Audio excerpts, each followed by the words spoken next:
आज हम लोग श्रीमद् भागवत गीता के 15वें अध्याय के महत्व को पहले सुनेंगे, उसके बाद मूल अध्याय को सुनेंगे। तो श्री महादेव जी कहते हैं, पार्वती अब गीता के 15वें अध्याय का महात्म्य सुनो। गौड़ देश में कृपान नरसिंह नामक एक राजा थे, जिनकी तलवार की धार से युद्ध में देवता भी परास्त हो जाते थे। उनका बुद्धिमान सेनापति शस्त्र और शास्त्र की कलाओं का भंडार था। उनका नाम था सरभ मेरुंड। उसकी भुजाओं में प्रचंड बल था। एक समय उस पापी ने राजकुमारों सहित महाराज का वध करके स्वयं ही राज्य करने का विचार किया। इस निश्चय के कुछ ही दिनों बाद वह हैजे का शिकार होकर मर गया। थोड़े समय में वह पापात्मा अपने पूर्व कर्म के कारण सिंधु देश में एक तेजस्वी घोड़ा हुआ। उसका पेट सटा हुआ था। घोड़े के लक्षणों का ठीक ठीक ज्ञान रखने वाले किसी वैश्य के पुत्र ने बहुत सा मूल्य देकर उस अश्व को खरीद लिया और यत्न के साथ उसे राजधानी तक ले आया। वैश्य कुमार वह अश्व राजा को देने को लाया था। यद्यपि राजा उस वैश्य कुमार से परिचित थे, तथापि द्वारपाल ने जाकर उसके आगमन की सूचना दी। राजा ने पूछा, किस लिए आए हो? तब उसने स्पष्ट शब्दों में उत्तर दिया, देव, सिंधु देश में एक उत्तम लक्षणों से संपन्न अश्व था, जिसे तीनों लोगों का एक रत्न समझकर मैंने बहुत सा मूल्य देकर खरीद लिया है। राजा ने आज्ञा दी, उस अश्व को यहां ले आओ। वास्तव में वह घोड़ा गुणों में उच्चैःश्रवा के समान था। सुंदर रूप का तो मानो घर ही था। शुभ लक्षणों का समुद्र जान पड़ता था। वैश्य घोड़ा ले आया और राजा ने उसे देखा। अश्व का लक्षण जानने वाले अमात्यों ने इसकी बड़ी प्रशंसा की। सुनकर राजा अपार आनंद में निमग्न हो गए और उन्होंने वैश्य को मुंह मांगा सुवर्ण देकर तुरंत ही उस अश्व को खरीद लिया। कुछ दिनों के बाद एक समय राजा शिकार खेलने के लिए उत्सुक हो उसी घोड़े पर चढ़कर वन में गए। वहां मृगों के पीछे इन्होंने अपना घोड़ा बढ़ाया। पीछे पीछे सब ओर से दौड़कर आते हुए समस्त सैनिकों का साथ छूट गया। वे हिरणों द्वारा आकृष्ट होकर बहुत दूर निकल गए। प्यास ने उन्हें व्याकुल कर दिया। तब वे घोड़े से उतरकर जल की खोज करने लगे। घोड़े को तो उन्होंने वृक्ष की डाली में बांध दिया और स्वयं एक चट्टान पर चढ़ने लगे। कुछ दूर जाने पर उन्होंने देखा कि एक पत्ते का टुकड़ा हवा से उड़कर शिलाखंड पर आ गिरा। उसमें गीता के 15वें अध्याय का आधा श्लोक लिखा हुआ था। राजा उसे बांचने लगे। उनके मुख से गीता के अक्षर सुनकर घोड़ा तुरंत गिर पड़ा और अश्व शरीर को छोड़कर तुरंत ही दिव्य विमान पर बैठकर वह स्वर्ग लोक को चला गया।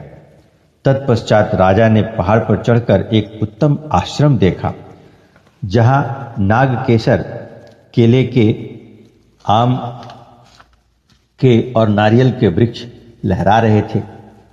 आश्रम के भीतर एक ब्राह्मण बैठे हुए थे, जो संसार की वासनाओं से मुक्त थे। राजा ने उन्हें प्रणाम करके बड़ी भक्ति के साथ पूछा, ब्राह्मण, मेरा अश्व जो अभी अभी स्वर्ग को चला गया है, उसमें क्या कारण है? राजा की बात सुनकर त्रिकालदर्शी मंत्रवेत्ता एवं महापुरुषों में श्रेष्ठ विष्णु शर्मा नामक ब्राह्मण ने कहा, राजन, पूर्व काल में तुम्हारे यहाँ जो सरभ मेरुंड नामक सेनापति था, वह तुम्हें पुत्रों सहित मारकर स्वयं राज्य हड़प लेने को तैयार था। इसी बीच में हैजे का शिकार होकर वह मृत्यु को प्राप्त हो गया था। उसके बाद वह उसी पाप से घोड़ा बना हुआ था। यहाँ कहीं गीता के 15वें अध्याय का आधा श्लोक लिखा मिल गया था, उसे ही तुम बांचने लगे। उसी को तुम्हारे मुख से सुनकर वह अश्व स्वर्ग को प्राप्त हुआ है। तदंतर राजा के पार्श्ववर्ती सैनिक उन्हें ढूंढते हुए वहां आ पहुंचे। उन सब के साथ ब्राह्मण को प्रणाम करके राजा प्रसन्नता पूर्वक वहां से चले और गीता के 15वें अध्याय के श्लोकाक्षरों से अंकित उसी पत्र को बाँच बाँच कर प्रसन्न होने लगे। उनके नेत्र हर्ष से खिल उठे थे। घर आकर उन्होंने मंत्रवेत्ता मंत्रियों के साथ अपने पुत्र सिंहबल को राज्य सिंहासन पर अभिषिक्त किया और स्वयं 15वें अध्याय के जप से विशुद्ध चित्त होकर मोक्ष को प्राप्त कर लिया। इस प्रकार 15वें अध्याय के महत्व को हम लोग सुन लिए हैं। अब 15वें अध्याय के मूल पाठ को हम लोग सुनेंगे।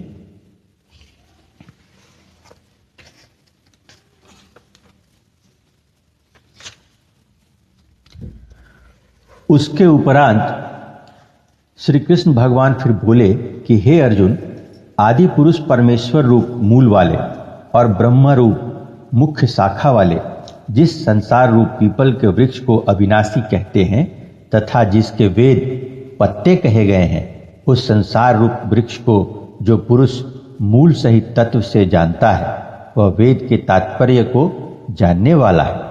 हे अर्जुन, उस संसार वृक्ष की तीनों गुण रूप जल के द्वारा बढ़ी हुई एवं विषय भोग रूप कोपलों वाली देव, मनुष्य और तिर्यक आदि योनि रूप शाखाएं नीचे और ऊपर सर्वत्र फैली हुई हैं तथा मनुष्य योनि में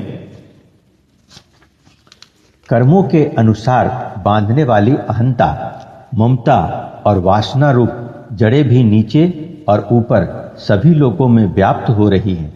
परंतु इस संसार वृक्ष का स्वरूप जैसा कहा गया है वैसा यहाँ विचार काल में नहीं पाया जाता है, क्योंकि न तो इसका आदि है और न अंत है तथा न अच्छी प्रकार से स्थिति ही है।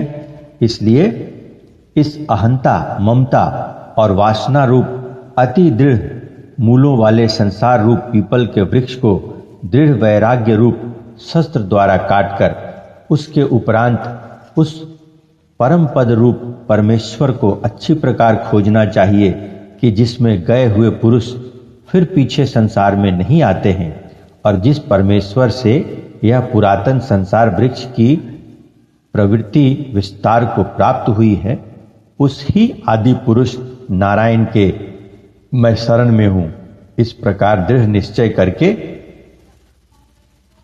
नष्ट हो गया है मान और मोह जिनका तथा जीत लिया है आसक्ति रूप दोष जिनने और परमात्मा के स्वरूप में है निरंतर स्थिति जिनकी तथा अच्छी प्रकार से नष्ट हो गई है कामना जिसकी, ऐसे वे सुख दुख नामक द्वंद्वों से विमुक्त हुए ज्ञानी जन उस अविनाशी परम पद को प्राप्त होते हैं। उस समय प्रकाशमय परम पदों को न सूर्य प्रकाशित कर सकता है, न चंद्रमा और न अग्नि ही प्रकाशित कर सकता है तथा जिस परम पद को प्राप्त होकर मनुष्य पीछे संसार में नहीं आते हैं वही मेरा परम धाम है। हे अर्जुन, इस देह में यह जीवात्मा मेरा ही सनातन अंश है और वही इन त्रिगुणमयी माया में स्थित हुई मन सहित पांचों इंद्रियों को आकर्षण करता है। कैसे कि वायु गंध के स्थान से गंध को जैसे ग्रहण करके ले आता है, वैसे ही देहादिकों का स्वामी जीवात्मा भी जिस पहले शरीर को त्यागता है उससे इन मन सहित इंद्रियों को ग्रहण करके फिर जिस शरीर को प्राप्त होता है उसमें जाता है। उस शरीर में स्थित हुआ यह जीवात्मा श्रोत्र, चक्षु और त्वचा को तथा रसना, घ्राण और मन को आश्रय करके अर्थात इन सब के सहारे से ही विषयों को सेवन करता है, परंतु शरीर छोड़कर जाते हुए को अथवा शरीर में स्थित हुए को और विषयों को भोगते हुए को अथवा तीनों गुणों से युक्त